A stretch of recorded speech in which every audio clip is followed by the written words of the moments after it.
Honda's CBR500R is a flagship model from Big Red's new 500 lineup. The full fairing gives the CBR a sporty aspect, but it's not quite as racy as the Ninja 300, which split our test riders' opinions. There's no debating that the Honda 500 looks larger than the 300 from its larger wheels, the same size as the Ninja 650. Once behind the controls, taller riders will appreciate the increased legroom from the lower foot pegs. Of the two, the CBR affords a less aggressive riding stance and more comfortable accommodations with a softer perch and less wind buffeting from the fairing and windscreen. The biggest difference between the two bikes is obviously engine performance.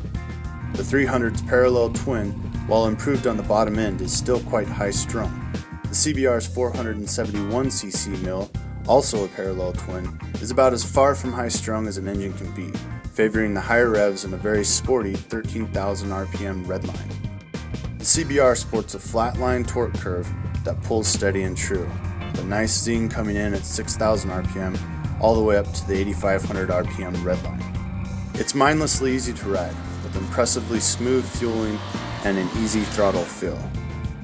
While the 300 impressively boasts a slipper clutch, the CBR 6-speed transmission is easier to launch, and newbie riders will appreciate how easy it is to creep around at low RPM. The new Honda splits the difference in engine displacement between the two Ninjas, and it does the same in terms of weight. Its 423-pound curb weight is 41 more than the sprightly 300 and 37 less than the Ninja 650.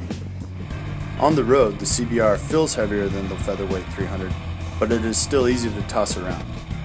The larger profile tires are more ponderous at turn-in and transitions than the slim Ninja, but the CBR is a stable handler.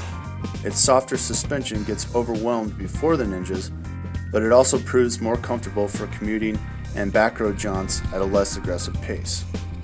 Braking from the Honda's single-disc front brake outperforms the Ninja 300's similar arrangement.